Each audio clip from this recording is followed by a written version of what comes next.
Hi, good evening. This is Sue Booth. I'm speaking to you from Essex today. We're joined by Nigel in Monda in Spain, and hopefully we're going to be joined by Ruth in Cornwall.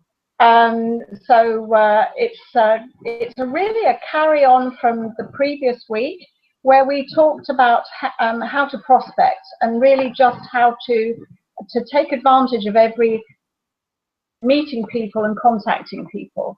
So I'm going to now turn this over to Nigel, and then obviously you will. He's going to share a presentation with you. So I hope you enjoy it. And let me just bear with me 1 minute, Nigel. I just want to check that we have got people on. Yep, we have. That's great. Can I just ask those people on? Oh gosh, lots of people. That's lovely. And one from the States as well. Hi, Tyler. It would be really lovely to, if you can make sure that you can hear and see. And just if you go to the chat and you can hear, that would be great. Thank you so much. And I'm going to hand you over to Nigel.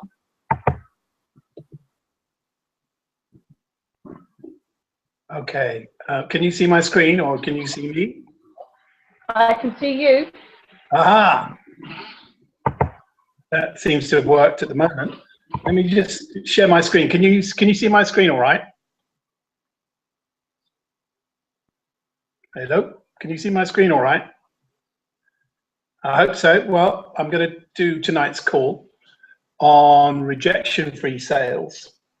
And this actually came about largely because I had a lot of conversations with Ruth in the week in relation to the way people feel about sharing our opportunity and our product with people they know and the barriers to that process and why people feel that it's difficult to do, because it's common and it's very common actually, and it's something that I've noticed many times over many years, and I've run trainings on this before about how to actually overcome the issues that there are surrounding this idea of sharing things with people. And in recent times, I've done a lot more work on this particular area because it's actually largely down to sort of mental barrier for virtually everybody. You know, most people just don't want to be in sales. I mentioned this last time round, and only 3% of people are actually in any form of job, certainly in the UK and in North America, which is where my statistics generally come from. But I'll bet it's the same all over the world, that about 3% of the working population are involved in any form of sales, where their role is directly related to that when they are employed. So very few people actually opt to become salespeople in the true sense of the word. In other words, they're out there, their task is to go out and break new ground and make things happen. Now, that in itself is an interesting statistic, but actually, you know, we're all salespeople, whether we recognize it or not. We are, if you're married or you have children or you've got yourself a job or you are and you've been interviewed, every single thing we do involves a negotiation of some sort or not, which essentially is what selling is about. It's a negotiation. So why is it that everybody has this reticence about the idea of being in sales? So let's, you know, so I kind of looked at this from the point of view of, you know, what is it that motivates people firstly to go out and share things? Because ultimately this is what it's about. It's about communicating, actually. Sharing, communicating, whatever word you like to use to make that work. And I began to look at some things that perhaps will help everybody. Because actually you don't have to be a salesperson. And here's the trick. You see, people's perception of what selling is about, and I'm repeating what I said last week, but essentially it bears it, because people's perception is quite simply that someone is being persuaded to do something they don't want to do. That's what people see as selling. And that's the perception of the high pressure ideas of going out and selling to people. The vast majority of salespeople are not involved in those environments. They're actually involved in sharing information in a way which allows people to buy. And there is a significant difference between selling and buying. See, selling is essentially something you do to one person at a time. You sell something and you've probably got a one-off opportunity to make that actually happen.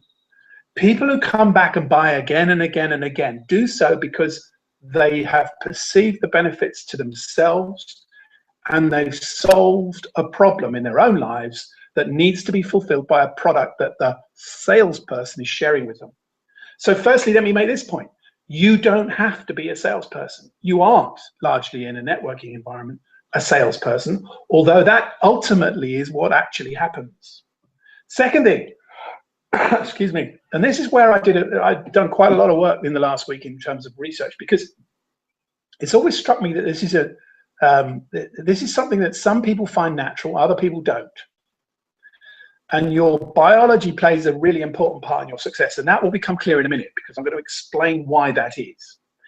And the next thing is I'm going to talk about how not Nigel, someone's life. Sorry. Yeah, that's okay. I can only see you. I can't see your screen. Okay. You shared your screen. I have. I thought I had. Hang on a minute. Let's try again. Screen share. Which one do I hit?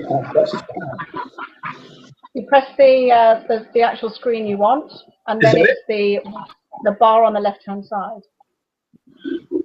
Okay. On the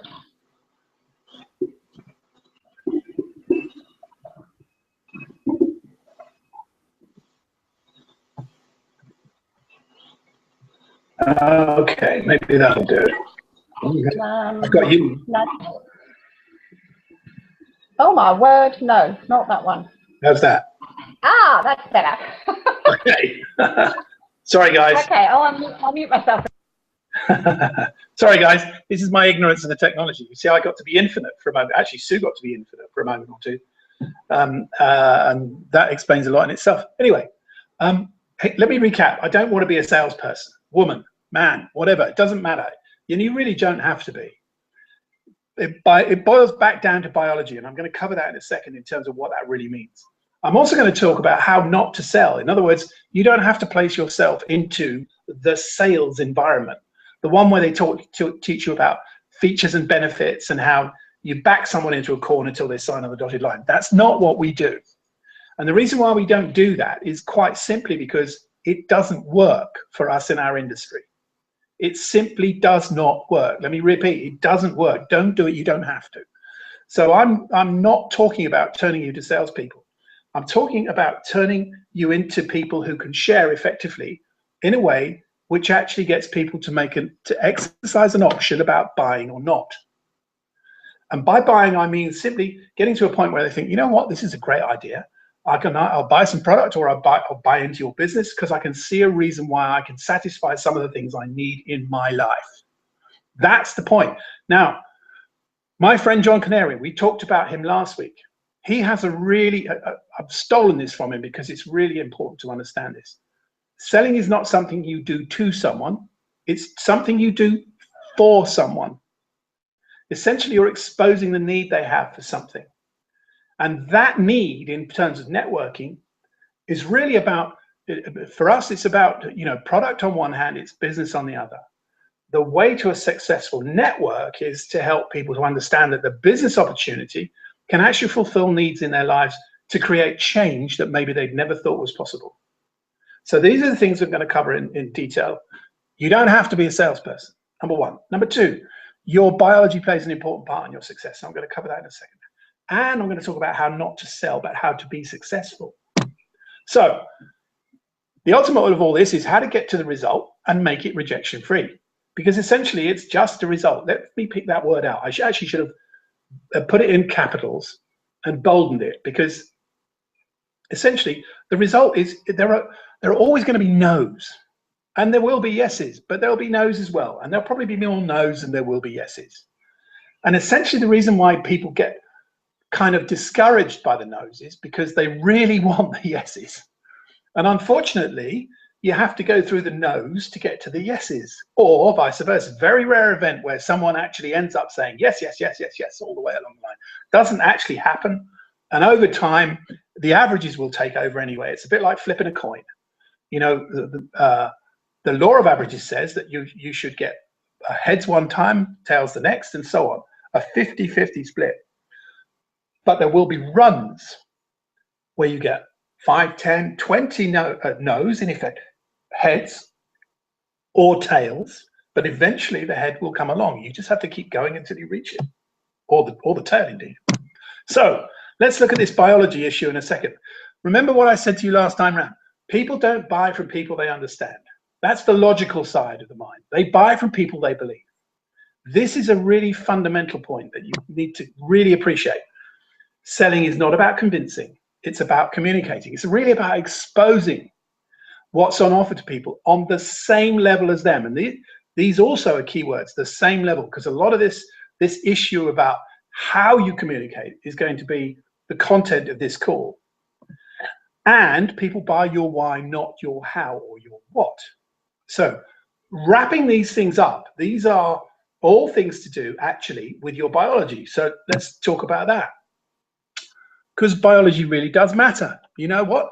We're animal, effectively. We're human, but we're the most advanced biology on the planet, certainly in terms of cognitive ability. But our brains, and this is the one thing I'm talking about, have developed over time to become more and more and more sophisticated. And at the base of all this is what is the reptilian brain. That's the bit that drives all of the autonomic functions. It's the basic instinct of survival. Breathing, swallowing, heartbeat. You don't have any control. Well, actually you do, or you could.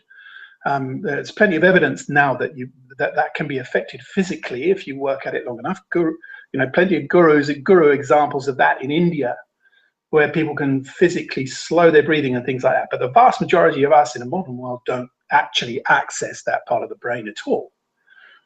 The limbic system is the bit where all your feelings and your relationships, your nurturing images and dreams, that's where they all play out. All those things that we do as kids when we're completely exposed to nothing but input, that's where that stuff gets stored. It's the core of the way we respond emotionally to the inputs that we have. And this actually is all, this really drives the bus, if you like. It's, when you think about this, up to the age of 5 or thereabouts, probably slightly, beyond it, but it becomes grayer beyond that point. But up to that age, we're just an open book. We receive, we do nothing else. We're not able to interpret, evaluate, judge, select. None of those things are possible. Well, they're possible, but we don't have the capacity. We don't have the mechanisms and the understanding, the cognitive ability to actually interpret that stuff in a way which produces any form of logic. It's all about emotional response. And then the neocortex, which is the bit that consciousness resides in, essentially, or rather the integration of consciousness, that's the bit that causes all of this integration to happen.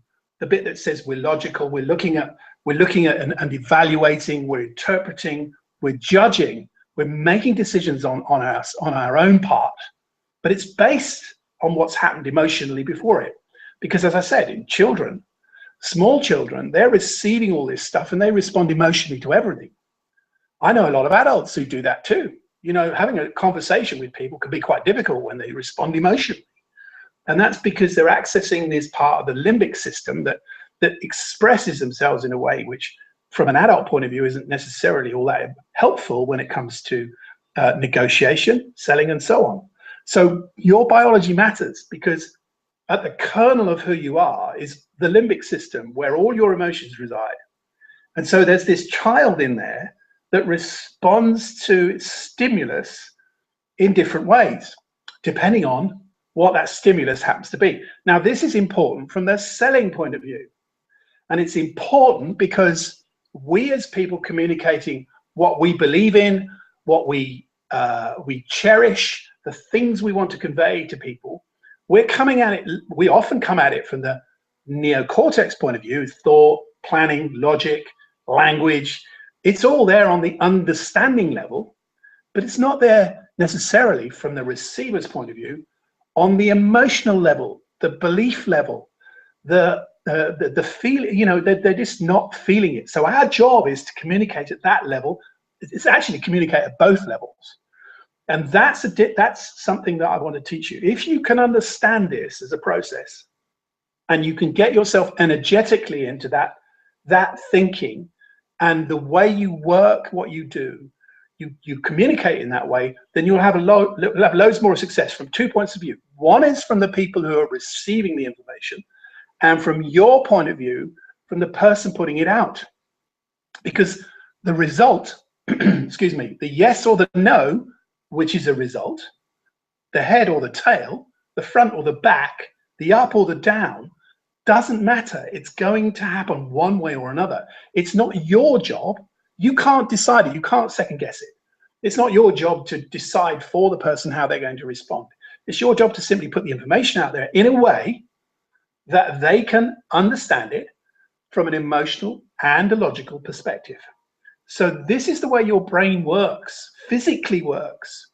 And that determines, to a large extent, the way you work psychologically as well. Because we all go, it doesn't feel right. I am a very left brain person in the sort of modern context of this. I think things out. I look at the pros and the cons. I come to logical decisions and I make a choice. Sue, who is much more intuitive than I am, does none of that. She says, it doesn't feel right, I'm not doing it. There's no second guessing it. There's no analysis. And there's nothing that's absolutely right, because she's receiving and perceiving things on a fundamental level that I've kind of shut off from my decision-making process. She makes way better decisions than I do in that respect, because she's not allowing the logic to get in the way. So part of my life journey, I suppose, is actually getting back to, how do I feel about these things? What is it that's it's saying to me? Is it playing the things that make sense here? All those things come into play, and actually getting away from your logic is something personally I've struggled with for a while.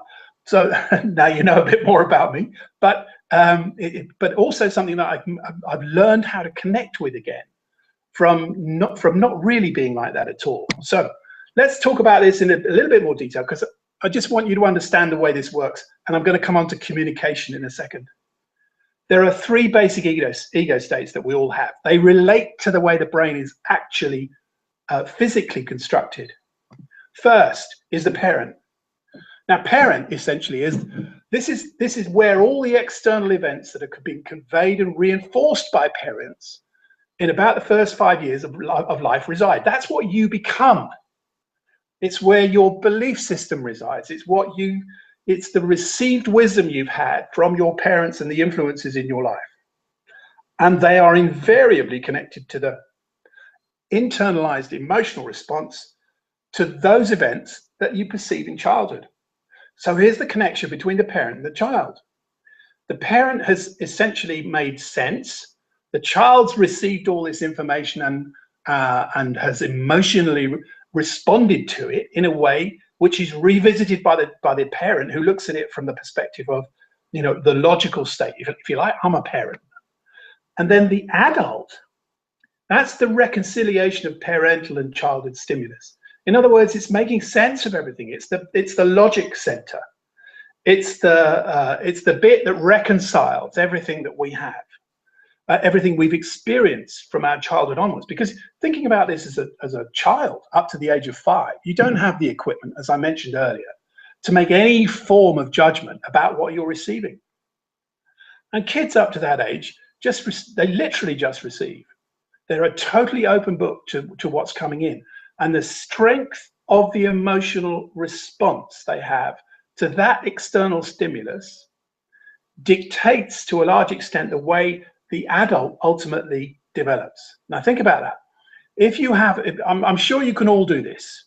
Take yourself back to a very early childhood memory. Think about something that affected you really, really emotionally. So you were upset or you were happy, whichever one instantly comes to mind. Now, you're not only remembering it, you're actually feeling the same way you did when that stimulus originally occurred. And that's the issue that we have in terms of the way we interact with people as we get into an adult situation. Okay, so how does all this relate to selling? I can hear you all asking this. How does this relate? Well, very simply, it depends who you're talking to, whether you're talking to the parent, the child, or the adult. And that's the issue we've got here, because children, the child will always respond emotionally. Let's look at this in a little bit more detail. So here in short, what have we got? We've got the parents where there's a taught concept. We've got adults where it's a learnt concept. Doesn't necessarily mean they accept it. So let's just take a bit of an example. Don't touch that, you'll burn yourself. That's taught. Oh, I've burnt myself. I've learnt. And the child just goes, ah, and screams his head off. And this is what happens through the basic stages of development. So we kind of hierarchically put these in this way because child is generally subordinated. But actually, when you look at this, it should really be parent, child, and then adult. Because effectively, parents teach children their concepts of who and what they should be. And I'm not going to get on the hobby horse of, what children are taught at school, but essentially this is where the molding happens in terms of the way a child responds to emotional stimulus as they get older, because up until the age of 5, all they're doing, again, I'm repeating, is receiving. And it's only when they get to the adult stage they can actually integrate all this information they've received, whether they want it or not, into a context that makes sense. Now, taking that into account, where we end up here is the integration of those felt concepts into the learned concepts essentially dictate who we become as adults and how we respond to external stimulus in the future. That sets the mood, the scene, if you like, for all the things that we agree to in what we do in our lives and how we feel about things. So if, as a child, you were taught, don't talk to strangers, how do you think that makes you feel when you come into networking or into sales in any form whatsoever, and you're told to go out and pitch people? It's a scary place to be because the child takes over. The child's sitting there saying, I don't want to do this. That frightens me. So here's the issue here. It's how do you reconcile these childhood concepts with adult positioning? So let's just take one example of communication. Small child, screams its head off because it's hungry. What does the parent do? Brings it something. This is communication on an optimal level between child and parent, because the parent recognizes the child is giving out giving the parent a stimulus that is designed to elicit a response, and the parent doesn't even question whether that should be dealt with or not. They deal with it. However, let me just put this in the context, and I'm sure all of you would be familiar with this. These communications that we're talking about relate to being on the right level between parent to parent, adult to adult, child to child, or or any of those combinations, in a way which actually allows communication to actually happen. So, I'm sure you again can all put yourself into this context. You ask your significant other where something of yours is residing, and that person says to you, well, let me give you an example. Have you seen my wallet? Why do you blame me for losing everything of yours? That's parent to child. Here's the parent addressing the adult, the adult addressing the adult, but actually it's become an issue because the child in the other adult receiving the information thinks it's a parent saying, you've taken my wallet. So where we need to be, where we really genuinely need to be in all of this is adult to adult. Because if we get it on that level, where are we? We're talking as equals, and it's about evaluation. So we're not prescribing something for someone. We're not saying you should do something. You'd be great at this. We're not prescribing a future for somebody. We're simply communicating with them on the right level, saying, you'd be great at this, but are you in the place in your life where this might be appropriate for you right now? That's an adult to adult conversation. And it's this area of communication we need to get to. Most people struggle with this because everyone, and Ruth, who I hope is on the call, is going to talk about this because she and I covered this ground a lot in the last week. We're all emotionally invested in the outcome of something. We want someone to become part of our business. We want someone to buy our product. We become over needy about it. So we're childishly, emotionally involved in the outcome. In other words, if we're presenting to somebody, we really, really, really want them to do it because emotionally it's going to hurt if it doesn't happen. And this is part of what we have to try and take out of the equation. So you want someone to be your business partner. And I know everybody does this. You prejudge the outcome of a connection. I know what's happened here. You know, the biggest reluctance everyone seems to have is sharing their list with people in a way which makes that list meaningful. Because the person writing the list prejudges the outcome of each connection. And that's a parent to child judgment or a child to parent judgment. They're never going to do this because they're way too successful, child to parent. They're never going to do this because really they're not interested in doing stuff like this. I know that for a fact. Parent to child, dictation. So we need to take ourselves out of this concept of making judgments on behalf of other people because it's not our place to do it. Our place is to simply expose what we have and show it in a way which allows people to judge. That's adult, and it's adult to adult. So what tends to happen here is you don't include them on your list. So you don't share them with your upline. You don't get any opportunity to share this with people. And I have seen time and time and time again, people being involved in business where someone says, I know that person. Well, how come they're here? Well, the simple fact is you didn't invite them because you decided they weren't going to be good for this business. And you exclude people at your peril. So put them on your list instead. You pitch down to people. In other words, you're only going to have people on your list who are those that you feel comfortable to have a go at. That's parent-child again. It's prescriptive. You know, you're making judgments on them rather than the other way around. So the simple fact is you don't know how anyone's going to respond. In other words, let's go and get a coffee because that's an adult-to-adult conversation. You expose what we do to people in an adult way that allows them to make a judgment about if there's anything in it or not. It doesn't matter whether there is or not. It's just a result. It's not a rejection of you. It's a rejection of the idea. They're just not ready for it. I had this in fact, I think I mentioned one particular person, a very successful guy. He's recently fully acquired a business he was involved in. Timing's wrong. That doesn't mean he isn't going to do it. It just means it's not right for now. What do you think would have happened if I hadn't bothered to talk to him? I wouldn't have known that. And he and I wouldn't have agreed to talk again in the future. And that's what you just have to do. You just have to get to the result. It doesn't matter what that result is, yes or no. Makes no difference. So let's get coffee. It's adult to adult. That's the level of the communication that's necessary. There's no competition here. You're not selling and they're not at this stage buying. You're just having a conversation. And at the end of the conversation, a result will occur. So I don't know whether we can get Ruth on the call or not, because I'd really like her to share just some of this stuff that she and I covered and what she's done as a consequence of what we talked about. Sue, can you bring Ruth in? I don't know if you can do it.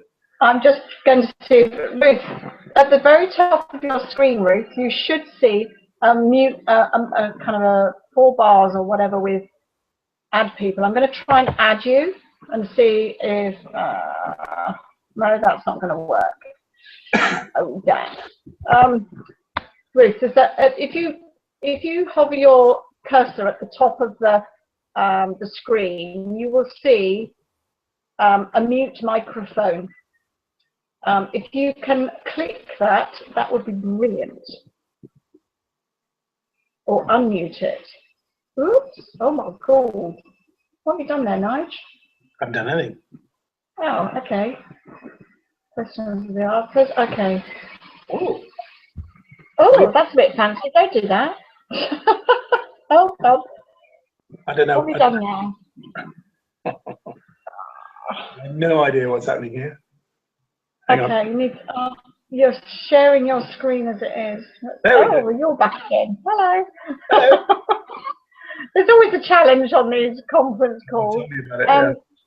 We asked Ruth to be a a presenter, and for some reason oh, hang on, there's a request here. Let me see if, right. So, invited to speak. Perfect. Right, Ruth, you should be able to speak. Hello. Can you still hear me? I don't know whether she can hear you or not. Ruth put her hand up, and it should have been. Ruth, have you got your microphone switched on? That is always a challenge if people haven't. Oh, she's joined the call. Well done, Ruth. I'll mute myself. Okay, Ruth? Yes. Ah, magic. You're on. Well, that's, I shouldn't really sound surprised. I should be really blasé about this. Go, hey, technology works. Oh, there you go. Hiya. It says I just wanted to... in order to start. Well, I can see you, so presumably everybody else can. Sue's muted herself, so hopefully you're in the frame, so to speak. I just really wanted you to share your experience after our conversations about pretty much what I've covered tonight, and how you've kind of taken yourself out of the equation emotionally, because essentially I believe that's what holds everybody back. They look at this from a child perspective rather than looking at it from an adult perspective. Yeah. And really, I'd like you to comment on that, if you would. It's easier if I just tell you what happened to me. I went and saw a person last week. Was it last week? The week before? And he said he was going to join and then didn't. And so went into tailspin. And then sometime afterwards, Nigel and I were talking, and it suddenly dawned on me. My problem has been that I have an agenda. And having an agenda blocks me. I go, and can't get the words out. So I either muck it up, muck the whole thing up, or I say nothing. So when we were talking over the weekend, end of last week, whenever it was, something that Nigel's, I don't remember what it was you said, Nigel, but it suddenly dawned on me, okay, I've got these 2 coffee dates this week, so I'm just going to go and have coffee and not look for a result. And if I can, one lady's actually asked me, what is it that you're doing? So that's fine. The other one doesn't know anything about it. So I'm just going to go. I'm going to go and have coffee and take it as it comes. Just take out the result, or the wanting of the result. Yeah, and I think that's the key, isn't it? It's you're saying you're going into something saying, I'm going to come out of here with a deal, or this person's going to get everything I can give them, and actually what tends to happen is you get the opposite to what you really want. Yeah. Excuse me. Because you're becoming too needy, I suppose, and it's going in with a kind of acceptance of, well, what comes out of this will come out, whatever that might be. Yeah, and it might be that I've made a new friend. Exactly, and the one thing that you will also find is that you always get the opportunity to work with that person again.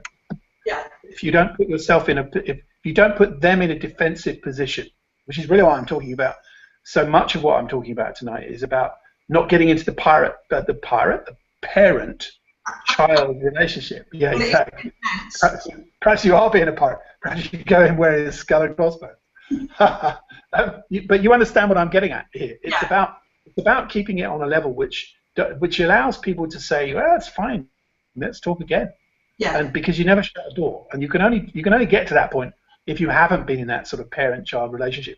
And I can talk from personal experience with that. When I first got into networking all those years ago, excuse me, I found that it was, I really got upset when people used to criticize what we did, this business we're in. Yeah. And because they were effectively taking a parental attitude to me and I was taking the childish, emotional, defensive attitude to them. Yeah. And it's getting it off that level that's actually quite difficult from the child perspective, and actually bringing it down to a simple adult point of view can be very often difficult for a parental perspective. So, you know, it works. What I'm really asking people to understand is this process works. If you don't get yourself caught up in the idea that you've got to get a deal out of this at some point or other. So, having said all that, how do you feel about the way you approach people now? I feel a lot more comfortable because I've removed the agenda. Right. So it's basically I'm going to have coffee and have a nice time. Good. And, I'm not. It's just more comfortable not having to worry that they're going to say yes or no. Because whether they say yes or no is irrelevant. Do you like my earrings, by the way? They say yes and no. Black and white, up and down, front and back. Excellent. Left and right. I know. That's brilliant. Oh, excellent. Thanks, Ruth, for that little. That's great. And now, Sue, I hope you're listening. Can you act as technical director, please? Just yes, I'm back in technical director here. What do you need me to do? Well, what I need to do now is get back to my slides. Okay, so you need to go to the screen share at the left-hand side.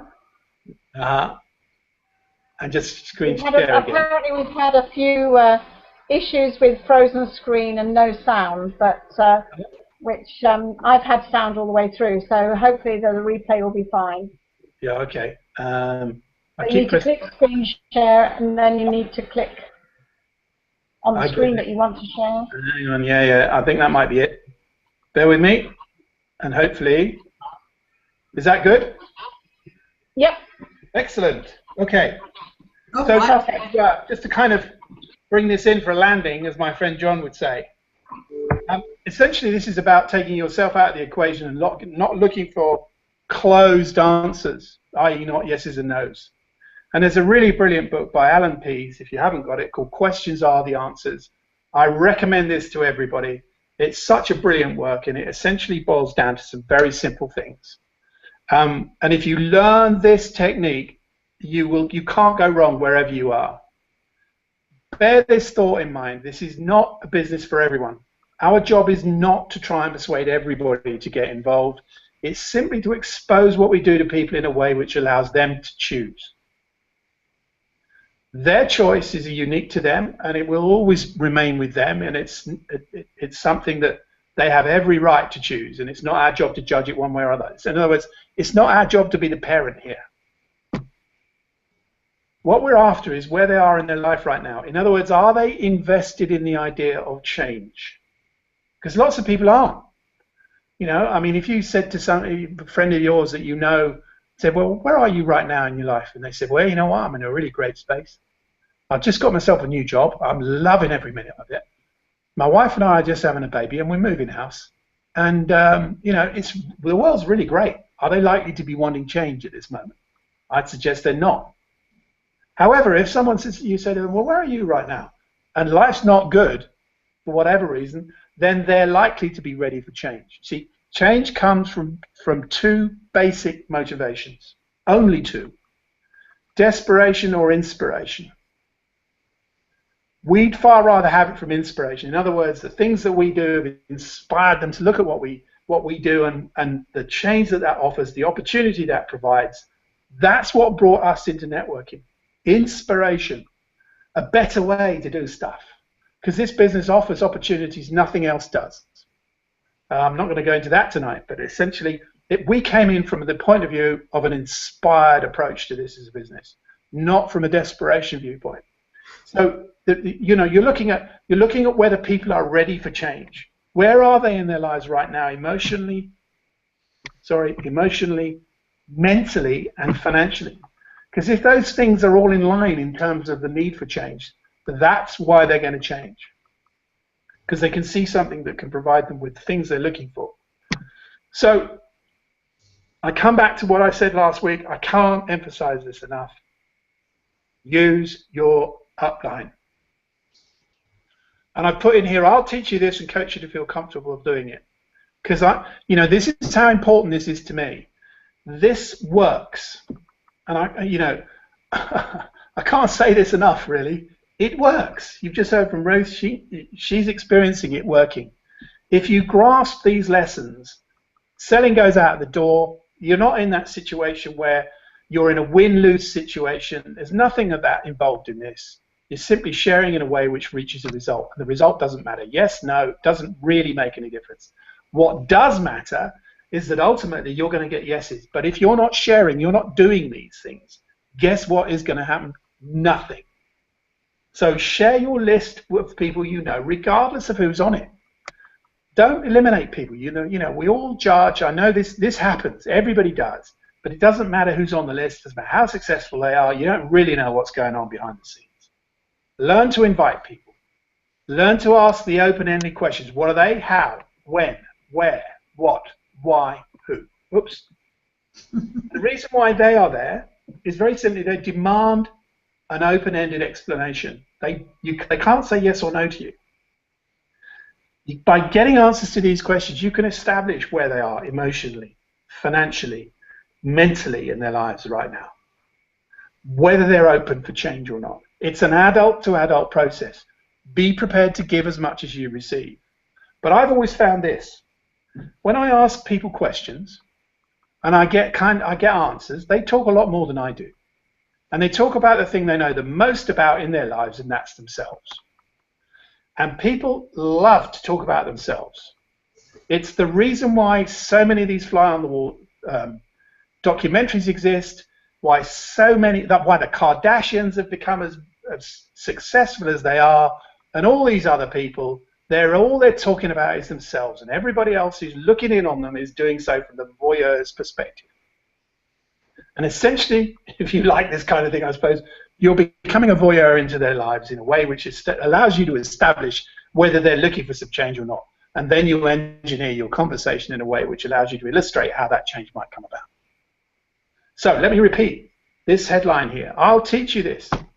I'll coach you to feel comfortable doing this. I will work with you to make it successful, because people don't seem to believe what we say in this respect. We will always help you to do what's best for you and your business, because ultimately it's best for our business too. And the more you repeat and duplicate what we do, not who we are, but what we do, then the more success you will have, because we know this stuff works. It's what we've been doing for 25 years. It will deliver to you whatever you want, should you decide to do these things and do them consistently. If you do them a little bit, you'll get a little bit of success. You do them a lot, you'll have as much as you want. And that's pretty much the end of tonight's webinar. Please take all this on board. I hope it's been helpful. Sue, thanks for being the technical director. Ruth, thank you for your help. And don't disappear yet, everyone. Can you stop sharing your screen? Yeah, I can try. How do I do that? Just have to switch the screen share on. Okay. That was me. Right. Okay, let me turn to me. Thank you, Nigel. Thank you, Ruth, for your input as well, and wish you much success for your coffee meetings this week. I just really wanted to remind people that this month of May is quite a fantastic opportunity for people who have been reluctant to register, maybe for Jeunesse. And the reason being is perhaps that they felt that the registration fee is a little bit over the top. Well, you know, it's now $1, and that's for the month of May. So anyone who you know who joins in May, yeah, I'm just going to explain that, Ruth.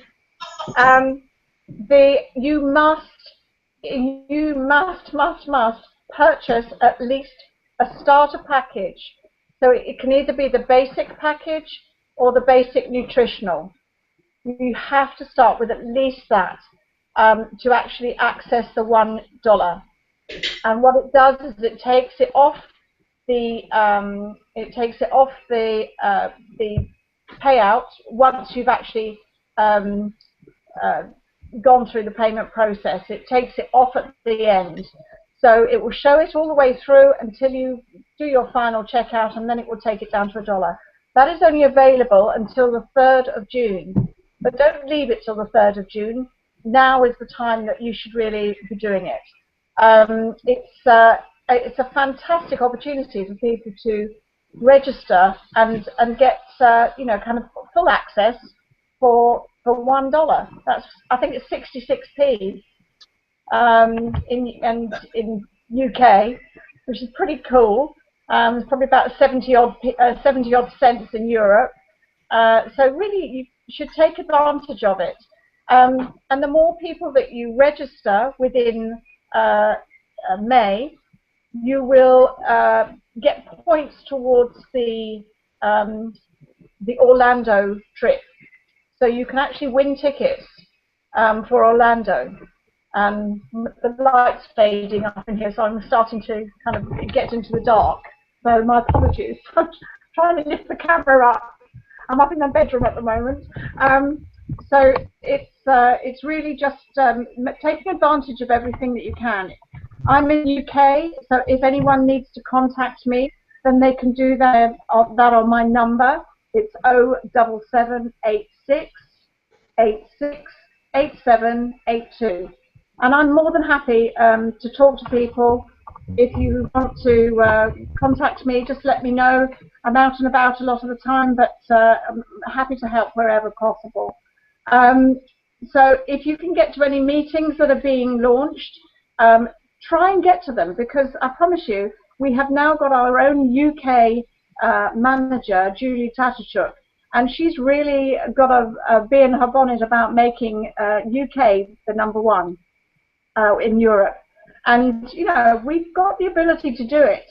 We just need the kind of the incentive from everyone to actually get in there and get going. So it's exciting. Oh, someone's saying her frozen screen can only see Nigel, no sound, no Ruth.